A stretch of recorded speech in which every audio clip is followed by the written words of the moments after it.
कहानी जो मन को काबू करना सिखाए। बुद्ध ने सुनाई खोए हुए बेटे की कहानी। हे बुद्धिमान, शिष्यों ने बुद्ध से पूछा कि हम प्रबुद्ध क्यों नहीं हैं?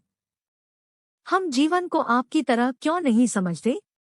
बुद्ध ने उनसे कहा कि मैं तुम्हें एक कहानी सुनाता हूँ, इसलिए तुम सब मेरे चारों ओर इकट्ठे हो जाओ।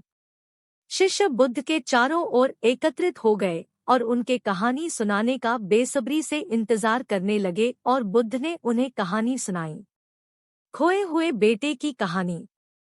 उन्होंने कहा कि बहुत समय पहले एक गृहस्थ का एक पुत्र था, जो धन और सफलता की खोज में दूर देश में चला गया, और जहां एक तरफ पिता ने अथाह धन जमा किया तो दूसरी तरफ पुत्र बुरी तरह गरीब हो गया, इतना गरीब कि उस खाने के भी लाले पड़ने लगे।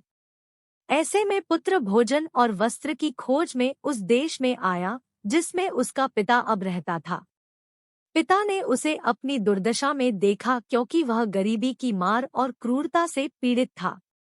पिता ने अपने कुछ नौकरों को उसे बुलाने का आदेश दिया। जब पुत्र ने उस स्थान को देखा जहां उसे ले जाया गया था, तो उसने सोचा कि जरूर मैंने एक शक्तिशाली व्यक्ति के क्रोध को गलती से भड़काया होगा और निश्चित रूप से वह मुझे जेल में डाल देगा। अपने पिता को देखने से पहले ही वह इस डर से भाग गया। इसका पता चलने पर तुरंत पिता ने अपने बेटे के पीछे दूतों को बाहर भेज दिया, जिसे पकड़ा गया और उसके रोने और विरोध के बावजूद वापस लाया गया।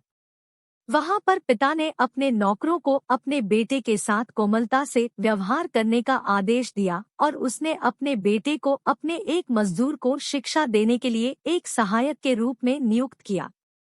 बेटा अपनी नई स्थिति से प्रसन्न था। पिता ने अपने महल की खिड़की से दिन-ब-दिन लड़के को देखा और जब उसने देखा कि वह ईमानदार और मेहनती है, तो उसने उसे ऊंचा और ऊंचा पद देकर उसको प्रोत्साहित किया। एक वर्ष के बीतने पर उसने अपने पुत्र को बुलावा भेजा और अपने सब कर्मचारियों को बुलवाकर भेद रहस्य बता दिया। रहस्य कि ये गरीब आदमी कोई और नहीं उसका बेटा है। उस बेचारे ने अश्रुपूर्ण दृष्टि से अपने पिता की आंखों में देखा और इस समय वह आनंद से भर गया, वह समझ से भर गया, वह जीवन से भर गए। हम अपने जीवन में देखते हैं, जैसे पिता ने सावधानी से अपने बेटे को ऊंचा और ऊंचा किया, वैसे ही जीवन आपको उच्च और उच्चतर और धीरे धीरे बढ़ावा देगा। सही समय आने के बाद जीवन के सभी रहस्य आपके सामने प्रकट होंगे, इसलिए भागना बंद करें और दैनिक जीवन की चुनौतियों का सामना करें और आप आध्यात्मिक और मानसिक रूप से विकसित होंगे।